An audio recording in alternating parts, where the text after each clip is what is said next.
चलो देखो भाई, हम लोग सैलरी सेक्शन 14 पढ़ चुके थे। सैलरी के बारे में पढ़ लिया था हम लोगों ने, बहुत सारी चीजें पढ़ ली थी। तो अब हम लोग उसके आगे चले गए थे। ठीक है, 14 भी पढ़ लिया था, सैलरी भी पढ़ लिया था, सैलरी 15 सेक्शन 15 भी पढ़ लिया था, 16 17 में हम चल रहे थे, अलाउंसेस पढ़ लिए थे, डेफिनेशन ऑफ परक्विजिट पढ़ ली थी हम लोगों ने, डेफिनेशन ऑफ प्रॉपर्टी इन लियो पढ़ लिया था। उसके बाद अलाउंसेस कितने तरीके के होते हैं वो हम लोगों ने डिस्कस कर लिए थे, और वो पढ़ते जा रहे थे हम लोग अलग अलग तरीके के। एजुकेशन अलाउंसेस क्या होता है, HRA क्या होता है, तो वो सब चीजें पढ़ रहे थे। रिटायरमेंट बेनिफिट भी हमने पढ़ना स्टार्ट कर दिया था, कम्यूटेड पेंशन हमने पढ़ लिया था। फिर हम लोगों ने ग्रेचुटी पढ़ा था। ग्रेचुटी के बाद हम लोगों ने लिव इन कैशमेंट पढ़ा था। लिव इन कैशमेंट के बाद हमने प्रोविडेंट फंड का एक केस पढ़ा था। उसका एक क्वेश्चन हम लोगों ने कर लिया था। एक क्वेश्चन में आपको दिया था इन एंड ऑल का। इसका आंसर किसका क्या आया है, जरा जल्दी भेजो, जल्दी से भेजो। इसका आंसर क्या आया है, जल्दी से भेजो अपने अपने आंसर। हम देखते हैं अब इसका सॉल्यूशन देखते हैं। सॉल्यूशन क्या है? बेसिक सैलरी है, ये बेसिक सैलरी 10,000 रुपए है। 10,000 रुपए का बेसिक सैलरी मिल रहा है, मतलब हम मेरे को मिला है। मान लीजिए XYZ बी का, बी जो है हम अपने आप को मान लेते हैं कि भाई बी बंदा जो है वो वर्किंग कर रहा है XYZ लिमिटेड में, has given a detail of income from for the previous year 2019-20। You are required to compute his gross salary from the detail given below. तो बेसिक सैलरी के ऊपर तो कोई भी छूट नहीं होती, तो वो तो पूरी टैक्सेबल हो जाएगी। 10,000 मल्टीप्लाई बाय 12, ये तो पूरा पूरा टैक्सेबल हो गया। डीए जो हो गया वो हमारा 8,000 रुपये पर मंथ मिल रहा है, जिसमें से 50% ही रिटायरमेंट बेनिफिट का है। तो हम जब कैलकुलेशन करेंगे ग्रेचुटी की, एग्जेम्पशन की, तो हमारे काम आएगा, किसी चीज में काम आएगा। अभी हमारा जो ये होगा, डीए बोला गया है, डीए पूरा पूरा टैक्सेबल होता है, तो 8 मल्टीप्लाई बाय 12, तो ये भी पूरा टैक्सेबल हो गया। इसके बाद हमें कमीशन भी मिला, फिक्स परसेंटेज 1%। 1% किसका? टर्नओवर का। तो टर्नओवर हमारी कितनी है? 50 लाख। तो 0.1% ऑफ टर्नओवर हमारा जो हुआ हमें कमीशन मिला। तो इस पे भी कोई माफी नहीं है, ये तो पूरा का पूरा अमाउंट हमारा टैक्सेबल हो जाएगा। 5,000 का हमें कमीशन मिला। फिर हमें मिला और बोनस। बोनस में भी कोई छूट नहीं होती, ये वाले भी, ये बोनस अगर हमें मिल रहा है तो उसमें भी कोई माफी नहीं है, कोई एग्जेम्पशन नहीं है, वो भी पूरा टैक्सेबल हो जाएगा। अब आती है बात ग्रेचुटी की। ग्रेचुटी हमें मिली है 25,000 रुपए की। अब 25,000 रुपए में कितना टैक्सेबल होगा, कितना हमारा एग्जेम्पशन होगा, वो हम लोग को देखना है। तो 25,000 रुपए में हमारा पूरा पूरा 25,000 रुपए टैक्सेबल होगा। क्यों? देखो इसमें नोट 1 लिख रखा है, gratuity receive during the service is fully taxable. क्योंकि ये जो ग्रेचुटी ली है हमने, अभी हमारा रिटायरमेंट नहीं हुआ और हमें ग्रेचुटी मिल गई बस इस साल मेरा रिटायरमेंट की कोई बात ही नहीं हुई है कि मेरा रिटायरमेंट हुआ, और मेरा रिटायरमेंट तो हुआ नहीं और मैंने ग्रेचुटी ले ली। तो अगर आपने ग्रेचुटी ले ली और आपका रिटायरमेंट नहीं हुआ, तो उस केस में आपका आपका पूरा टैक्स लगेगा।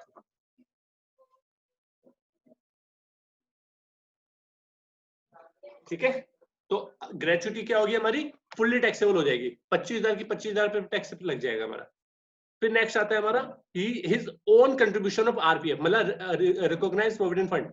जो एम्प्लॉय अपना कंट्रीब्यूशन कर रहा है, अपना कंट्रीब्यूशन कर रहा है, वो 20,000 रुपए उसने कंट्रीब्यूट करे अपने RPF में, तो वो उसे मिले हैं। तो अब वो जब 20,000 रुपए है, उस पर टैक्स लगेगा कि नहीं लगेगा? तो बताया गया कि वो जो 20,000 रुपए है एम्प्लॉय के, वो टैक्स फ्री हो जाते हैं। क्यों हो जाते हैं? उसमें डिडक्शन मिल जाती है। बोला गया है कि अगर RPF का केस है तो एम्प्लॉय का जो भी कंट्रीब्यूशन होगा वो टैक्सेबल नहीं होगा, उस पर कोई टैक्स नहीं लगेगा। It is eligible to for deduction under section 80C। 80C के अंदर डिडक्शन मिल जाएगी उसकी, तो इसलिए उसके ऊपर कोई टैक्स नहीं लगेगा, और वो हमारा, हम उसे नहीं लिखेंगे। फिर बात आती है हमारी अब employer contribution to RPF। Employer का जो कंट्रीब्यूशन हो रहा है वो बेसिक सैलरी का 20%, मतलब बेसिक सैलरी कितनी है? 10,000, तो इसका 20% कितना हो गया? 2,000। तो 2,000 रुपए पर मंथ आपका ही जमा हो रहा है, तो इसका मतलब साल का कितना हो गया? 24,000 रुपए। लेकिन बेसिक एम्प्लॉयर का कंट्रीब्यूशन अगर कितने हद तक माफ है? सिर्फ और सिर्फ अगर आपका 20% तक हो रहा है, लेकिन कितने तक माफ है? 12%। आपका बेसिक प्लस DA का प्लस कमीशन का, इसका जो 12% आएगा, उतने तक अगर आपका कंट्रीब्यूशन हुआ है तब तो माफ है, उतने तक तो माफ है। उससे ऊपर जो होगा वो टैक्सेबल हो जाएगा। तो वो हमने कैलकुलेशन निकाली यहाँ पे कि एग्जेम्पशन कितना है। 24,000 हमें मिला है, इसमें से एग्जेम्पशन कितनी मिलेगी उसके लिए नोट निकाला गया। कैसे? Basic plus DA। DA भी वो वाला पार्ट जो आपका क्या नाम उसका, रिटायरमेंट बेनिफिट वाला है, प्लस कमीशन। तो 1,20,000 ये आ गया आपका। 1,20,000 में से फिर 96,000 का पूरा 50% ये निकाला, और 5,000 रुपए आपके आ गए। तीनों को ऐड करा, इसका 12% निकाला, तो वो वैल्यू आ गई 20,760। तो इतने तक अगर अगर आपका एम्प्लॉयर ने कंट्रीब्यूट किया है तब तो कोई बात नहीं, उससे ऊपर दिया है तो वो टैक्सेबल हो जाएगा, तो वो आपका माइनस करके उसमें टैक्सेबल हो गया। नेक्स्ट बात आती है इंटरेस्ट। जो आपको इंटरेस्ट मिला है RPF पे, तो वो 13% मिला है, लेकिन पर एनम 13% पर एनम मिला है, लेकिन आपके रूल में बोला गया था कि अगर 9.5% तक मिला है, 9.5% तक मिला है इंटरेस्ट तो कोई बात नहीं, उससे ऊपर मिला है तो टैक्सेबल हो जाएगा। तो 13,000 रुपए तो ये आ गया। 9.5%, इसका 9.5% कितना होगा वो हम लोगों ने निकाल लिया। भाई कैसे निकालेंगे, देखो कैसे निकालेंगे, 13,000 डिवाइड बाय 13 कैसे निकालेंगे, ऐसे निकालेंगे कि हमें पहले पता करना है कि आखिर ये 13,000 रुपए किसका 13% है। तो आप उसे कैसे निकालोगे, 13,000 डिवाइड बाय 13 इंटू 100, तो आपको वो पता चल जाएगी वैल्यू कि वो कितने का था। फिर उसका 9.5% निकालोगे तो आपको ये वैल्यू आ जाएगी। या ऐसे भी कर सकते हो, 13,000 अगर मैं ऐसे बताऊं तो इस तरीके से निकलेगा, ये निकलेगा ऐसे, ठीक है, ये ऐसे निकलेगा। दो तरीके हैं, पहला तरीका कैसे निकालो कि 13,000 डिवाइडेड बाय 13 इंटू 100, तो इससे क्या आ जाएगा, इज इक्वल टू क्या निकल के आएगी वैल्यू, 1 लाख, 1 लाख निकल के आ जाएगी, 1 2 3 4 5, ठीक है ना, ये 1 लाख निकल के आ जाएगी। फिर 1 लाख का इंटू 9.5 डिवाइड बाय 100, तो इससे हमारा क्या निकल के आ जाएगा 9500, जैसे ही निकल के आया हमारा। तो हमारे को पता चल गया कि आखिर मतलब हमारा वैल्यू होनी कितनी चाहिए थी, 950 9,500 तक अगर आपको इंटरेस्ट मिला है तो कोई बात नहीं, उससे ऊपर मिला है तो जितना मिला है वो टैक्सेबल हो जाएगा। दूसरा तरीका एक और भी होता है, अगर आप इसको शॉर्टकट तरीके से निकालना चाहते हैं, जैसे 2 स्टेप में निकालना नहीं चाहते तो ऐसे भी निकाल सकते थे, 13,000 डिवाइडेड बाय 13 इंटू 9.5 ऐसे करते और इज इक्वल टू निकालते तो 9,500 आ जाता, तो 9,500 आपका आ जाता, तो ऐसे भी निकाल सकते हो। तो ये आपका तरीका है जिससे आप निकाल सकते हो। समझ में आया? Hello, yes sir. ठीक है, ये आपके इतना एग्जामिशन हो गया, उसके बाद आपका जो पूरा आ गया, आप उसके अकॉर्डिंगली आपका फिर ये पूरा वैल्यू आई है आपकी, जो आपका टैक्स मतलब ग्रॉस सैलरी आपकी जिसके ऊपर टैक्स लगेगा वो आपकी ग्रॉस सैलरी ये कहलाएगी। मतलब ग्रॉस सैलरी की बात करेंगे, जिसके ऊपर टैक्स लगेगा वो नहीं है, टैक्सेबल सैलरी नहीं है, ये ग्रॉस सैलरी है, कि आपकी ये ग्रॉस सैलरी हो जाएगी। आपको ऐसे कैलकुलेशन निकालनी। सर ये हाँ बोलो। जो एम्प्लॉयर्स कॉन्ट्रीब्यूशन है, हाँ इसमें जो 24,000 लिया तो इसमें मतलब 24,000 इसमें डीए जुड़ता है ना? नहीं 24,000 में 24,000 वाले केस हाँ क्वेश्चन में बोला गया ना कि हाँ। जो हमारे को मिला है बेसिक सैलरी का 20% मिला है, तो बेसिक हमारी ये है ना, अच्छा ठीक है, इसलिए क्लियरली बोल दिया ना अच्छा। उसने। लेकिन और एग्जेम्प्ट वाले जब उसको जो एग्जाम्पशन डिडक्शन मिल रहा है निकालेंगे, उसमें जोड़ना है, लेकिन हाँ उसमें उसका रूल तो ये बोलता है ना, बेसिक प्लस डीए, वो भी रिटायरमेंट बेनिफिट वाला प्लस कमीशन। हाँ तो मेरा ये अलग हो गया बस, अच्छा अच्छा, क्योंकि चलो मैंने जब वो 24,000 की जगह मैंने पूरा उसको डीए को भी जोड़ के और कमीशन वाला जोड़ के उसका निकाला था 20%। ठीक है, चलो और किसी को कुछ पूछना है? चलो नेक्स्ट देखते हैं। नेक्स्ट देखो, retrenchment compensation section. Retrenchment compensation क्या होता है, जैसे बोलते हैं ना, जिसे बोलते हैं छटनी हो रही है।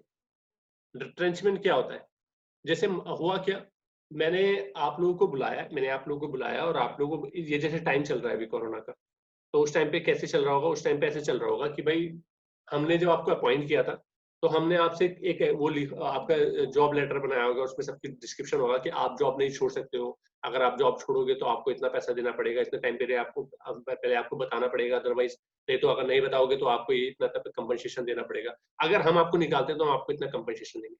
तो आज मैंने आपको बुलाया और मैंने आपको बोला कि भाई आपको जॉब छोड़नी पड़ेगी, आप जॉब छोड़ दो और आपको इतने पैसे हम देंगे, अगर आप आज जॉब छोड़ देते हो तो हम आपको इतने पैसे देंगे। मतलब ये तो हुआ, हमने आपको एक ऑप्शन होता है कि हमने आपको निकाल ही दिया, हमने बोला कि भैया हम आपको निकाल रहे हैं और आप छोड़ के चले जाओ भैया, अब आप छोड़ के चले जाओ और आपको हम इतने पैसे दे देंगे, चलो।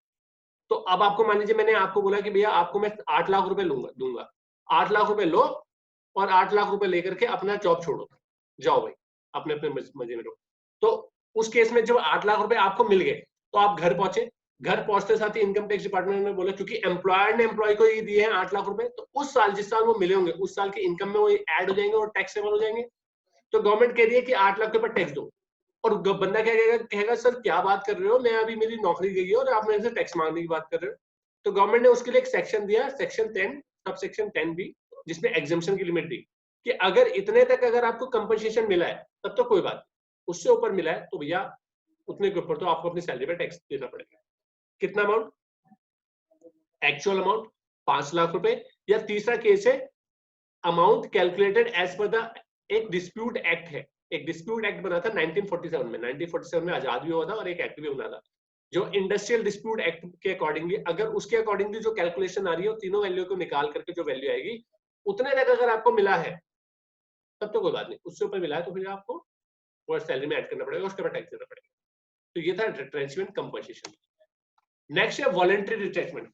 वॉलंटरी मतलब क्या होता है, अब की बात क्या हुआ, मैं आपको निकाल नहीं रहा हूं, मैं आपसे बोल रहा हूं कि भाई कोई भी बंदा नौकरी छोड़ के जाना चाहता है तो चले जाए और हमसे इतना पैसा ले ले, हमसे 10 लाख रुपए ले ले और अपनी नौकरी छोड़ दे। तो किसी ने अगर बोला हाँ ठीक है सर मैं छोड़ के जा रहा हूं, तो उस केस में हमने उसे पैसे दिए, ठीक है ना, उस केस में हमने उसे पैसे दिए और पैसे लेकर के वो चले गया, तो वो कहलाएगा वॉलंटरी रिट्रेंचमेंट कंपनसेशन। ये लाइफ में मैंने लिख भी रखा है, advantage receive in first ones his life time, मतलब एक बंदा ये नहीं कि अब मैं कहीं और से छोड़ के लाया तो मुझे वहां से कंपनसेशन मिला तो उस पर एग्जाम्पशन मिल गई, फिर उसके बाद कहीं और से गया, तो ऐसा नहीं चलेगा। पहली बात तो एग्जाम्पशन मिलेगी कितनी, 3 में से least of the following, actual amount 5 lakh रुपए, रिमेनिंग मंथ ऑफ सैलरी मतलब सर्विस, कितनी अभी महीने बचे थे तुम्हारी सर्विस के, मान लीजिए मेरे भी सर्विस के बचे थे 10 साल बचे थे, 10 साल का मतलब हो गया 120 मंथ बचे थे, और जो लास्ट मंथ सैलरी थी उसे मल्टीप्लाई कर लो। कंप्लीट ईयर ऑफ सैलरी मतलब आपने जितने साल काम किया, मान लीजिए मैंने 12 साल काम किया तो 12 साल के हिसाब से 1,144 मतलब आपके मंथ हो गए, ठीक है ना, 144 मंथ हो गए, 144 मल्टीप्लाई बाय ट्रिपल कर दो, उसे ट्रिपल कर दो और उसके बाद लास्ट ड्रॉन सैलरी उसको मल्टीप्लाई कर दो। इन दोनों में जो हायर होगा उसको इन दोनों से कंपेयर करना, जो भी इन तीनों में लीस्ट होगा उतने तक आपको एग्जाम्पशन मिलेगा।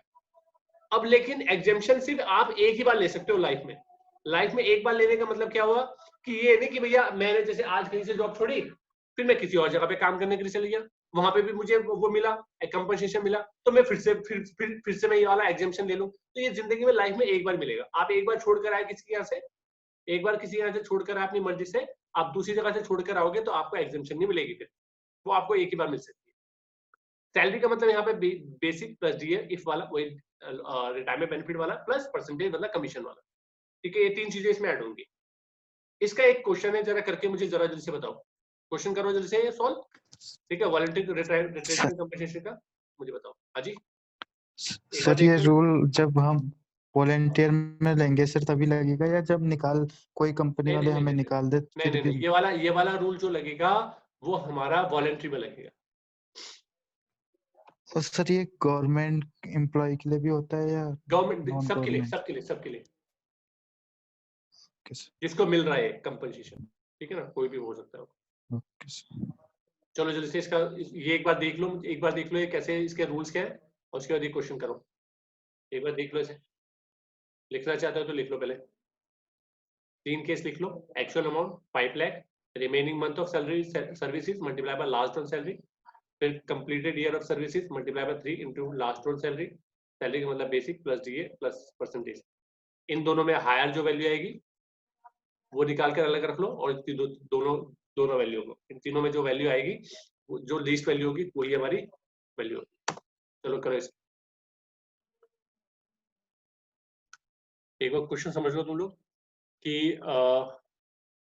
मिस्टर दत्ता है, रिसीव करा उन्होंने voluntary retirement compensation of ₹7 lakh rupees का, ठीक है ना, उससे 7 लाख रुपए का वॉलंटरी कंपनसेशन मिला after 30 years 4 month of service, 30 साल 4 महीने की सर्विसेज में। He still has 6 year of service, अभी वो 6 साल की सर्विस उसकी बची थी जो उसमें वो काम कर सकता था। At the time of voluntary retirement he was drawing basic salary of 20,000। जब उसने छोड़ा है तो उसकी 20,000 रुपए बेसिक सैलरी थी, डीए जो था from a part of which form a part of pay 5,000 per month. Compute his taxable voluntary retrenchment compensation. Assume taxable बताना है कि कौन सी, मतलब उसकी voluntary retirement compensation जो मिला उसका कितना पार्ट taxable है। Assume that he does not claim any relief under section 89 उससे कोई रिलीफ नहीं मिली है, ये जूम करते हुए हमें बताना है। जैसे निकालो, चलो चेक करते हैं। ओके, कमल का भी आ गया, ठीक है, चेक करते हैं। 7 लाख रुपए थे, इसमें से 5 लाख की रिलीफ मिली, 2 लाख रुपए का टैक्सेबल है, सब बहुत बढ़िया, सभी का ठीक है। कैसे निकला ये 5 लाख रुपए हमारी रिलीफ के सेक्शन में कैसा है, हमें 3 वैल्यू निकालनी है। कंपनसेटरी वैल्यू कितनी मिली है, 7 लाख। स्टैट्यूटरी लिमिट कितनी है, 5 lakh. 3 month of 3 month salary multiply by completed year of services, तो 20,000 प्लस 5,000, ये हमारा प्लस हो जाएगा, मल्टीप्लाई बाय 3 इंटू 30, जितने साल उसने काम किया, तो आ गया आपका 22,50,000 रुपए। लास्ट ड्रॉन सैलरी जो है वो लास्ट ड्रॉन सैलरी उसकी कितनी है, 20,000 रुपए, मल्टीप्लाई बाय रिमेनिंग जो थी 20,000 plus 5,000 multiply by 6 into 12 month, जितने साल उसके रह गए थे अभी काम करने के लिए, तो 6 साल रह गए थे, तो 6 साल से मल्टीप्लाई करा तो हमारे 18 लाख रुपए। तो इन सब में सबसे लोवेस्ट वैल्यू कौन सी है हमारी, वो 5 लाख रुपए, तो इतने तक की रिलीफ मिलेगी। इन दोनों में हायर देखना है, फिर उसके बाद दोनों को कंपेयर करना है, तो least of the following is 5 lakh, तो वो हमारा टैक्सेबल हो जाएगा, मतलब एग्जेम्पशन हो जाएगा, उसमें से माइनस करेंगे तो टैक्सेबल आ जाएगा। ये सबको समझ में आ गया, किसी को नहीं आया तो पूछो। आगे चलो गुड, ठीक है। नेक्स्ट है आपका परक्यूसिट्स। परक्यूसिट्स के बारे में मैं आज नहीं पढ़ाऊंगा, मैं आपको कल पढ़ाऊंगा, मैं थोड़ा सा एक डिफाइन कर देता हूँ परक्यूसिट्स क्या होते हैं। परक्यूसिट्स क्या होते हैं कि वो बेनिफिट जो आपको आपका एम्प्लॉयर पे कर रहा है, लेकिन इन कैश नहीं दे रहा, इन काइंड दे रहा है। जैसे उसने बोल दिया कि भाई आपके बच्चे हैं, पढ़ते हैं, एक काम करो इन्हें पढ़ा लो, इनकी फीस हम अपने आप जमा कर देंगे। आपके घर में ये गैस आती है, तो एक काम करो, हमसे ना पैसे ले ले करो, हम आपको ना, हम पैसे मत लो, हम आपके ना गैस घर में भरवा देंगे, आपके केबल का कनेक्शन हम अपने आप पे कर देंगे, आपके LIC की पॉलिसी हम पे कर देंगे। तो एम्प्लॉयर पे कर रहा है आपको, आपके पास घर नहीं है, चलो जाओ हमारे फ्लैट्स में जाके रह लो, रेंट देने की कोई जरूरत नहीं है। तो इन काइंड कोई ना कोई बेनिफिट दे रहा है, या तो कोई जिम्मेदारी पे कर रहा है, या अपना कोई चीज उसे दे रहा है। जैसे घर अपनी कार दे दी कि लो भाई मेरी कार है, इस्तेमाल कर लो, तो अपने, या तो एक तो वो अपनी कार दे दी, या बोला चलो एक काम करो, जो कार है ना वो तुमने जहां से रेंट पे उठा रखी है, वो या उसका पेट्रोल का खर्चा जो है ना हम अपने आप पे कर दें। तो ये कुछ इन काइंड बेनिफिट होते हैं जो उसकी जिम्मेदारी है, या तो वो पे ऑफ कर रहे हैं, या तो हम उसको कुछ ऐसी फैसिलिटी दे दे रहे हैं जो उसको उसका पैसा सेव कर रही है, तो उसको बोलते हैं परक्यूसिट। तो एम्प्लॉय की सैलरी में वो टैक्सेबल होता है, ठीक है। तो वो हम लोग पढ़ेंगे। अच्छा, इसमें हम लोग जो है एक चीज मैं बताया दो, परक्यूसिट टैक्स जो होता क्या है कि जैसे मान लीजिए मैंने आपको एक कार दी, या मेरे यहाँ आप एम्प्लॉय हो, मैंने आपको एक घर दिया, और मैंने आपको घर इसलिए दिया क्योंकि मैं आपसे दुश्मनी निकालना चाहता हूँ। आपकी सैलरी है मान लीजिए पूरे साल भर में 5 लाख रुपए कमाते हो। अब आपको जो मैंने घर दिया है उसका मैं आपसे रेंट तो लेता नहीं हूँ, लेकिन वो आपकी सैलरी में कंप्यूट होगा। मान लीजिए लेट्स से एग्जांपल के तौर पे उस रेंट, उस घर की कीमत जो है वो मंथली आती है आपकी, वो 30,000 रुपये आती है। 30,000 रुपये का मतलब हो गया, अगर जो कैलकुलेशन के हिसाब से निकला वो 30,000 रुपये उसका रेंट बनता है, तो वो आपकी सैलरी में इंक्लूडेड हो जाएगा। हालांकि वो आपको मिला नहीं है, लेकिन उतने का बेनिफिट आपको मिल गया, तो 30,000 रुपये मल्टीप्लाई में 12, तो 3,60,000 रुपये वो आपको वो मिल गए। मेरे कहने का मतलब क्या है, एक बार फिर से समझना। मेरे कहने का ये मतलब है कि मान लीजिए मैंने आपको आपकी जो टोटल इनकम है वो 5 लाख रुपए है पूरे साल की, आपको मैंने एक घर दिया जिसकी मैंने कीमत निकाली कि 30,000 रुपये महीना है, मैं अगर चढ़ाता तो 30,000 रुपये महीना चढ़ाता। अब ये वो बात की बात करेंगे, मल्टीप्लाई बाय 12 करा और इज इक्वल टू 3,60,000 उसकी वैल्यू होगी। तो इसका मतलब है ये 3,60,000 रुपये आपको मिले तो नहीं, लेकिन आपके बच गए, आप उस घर में रह रहे हो जहां पर आपको इतने के फैसिलिटी मिल गई। तो इसका मतलब आपकी टोटल इनकम कितनी होगी, 8,60,000। तो अब आपको टैक्स कितने के ऊपर देना पड़ेगा, 8,60,000 रुपये। 5 लाख के ऊपर मान लीजिए टैक्स आ रहा था, एग्जाम्पल के तौर पे मान रहे हैं कि 5 लाख के ऊपर टैक्स जो आ रहा था वो आ रहा था 10,000 रुपये, एग्जाम्पल के तौर पे, और इसके ऊपर जो टैक्स आ रहा है वो आ रहा है 15,000 रुपये। तो अब आपके 5,000 का टैक्स का बर्डन अपने मतलब अननेसेसरी आ गया ना आपके पास। तो आप ये बोलोगे सर, गवर्नमेंट को बोलोगे मतलब कहोगे कि सर मेरे को क्या टैक्स की जिम्मेदारी, मतलब जो जो परक्यूसिट आपको दिया गया है उसके ऊपर जो टैक्स आया वो आपको पे करना पड़ रहा है। अब हुआ क्या, अब मान लीजिए एम्प्लॉयर ने बोला कि यार वो जो उसके ऊपर जो टैक्स जो आ रहा है वो भी हम जब जमा कर देंगे, चलो वो टैक्स ये जो 5,000 का बर्डन है वो भी हम पे कर लेंगे। तो वो टैक्स भी अगर आपको पे करा जा रहा है तो वो भी तो आपकी इनकम बन गई। फिर आपकी इनकम कितनी हो जाएगी, अगर मान लीजिए ये 5,000 का जो एक्स्ट्रा टैक्स है वो भी आपके बिहाफ पे आपका एम्प्लॉयर पे कर रहा है, तो अब आपको कंपनी एम्प्लॉयर ने कितना पैसे दे दिया, 8,65,000 रुपए दे दिया ना, तो 5,000 रुपए ये भी दे दिया आपके। तो वो गवर्नमेंट के मतलब ये गवर्नमेंट ने कहा कि एम्प्लॉय का इसमें कोई गलत नहीं है, कुछ गलत इंटेंशन नहीं, कुछ नहीं था। तो उसमें 10 सबसेक्शन 10 सीसी का एक एग्जेम्पशन मिलती है कि एम्प्लॉय की सैलरी में एग्जेम्प्टेड होती है। एम्प्लॉय के हैंड में वो जो टैक्स की वैल्यू होगी उसके ऊपर जो टैक्स जमा करा जा रहा है वो क्या होगा, आपका एग्जेम्प्टेड होगा।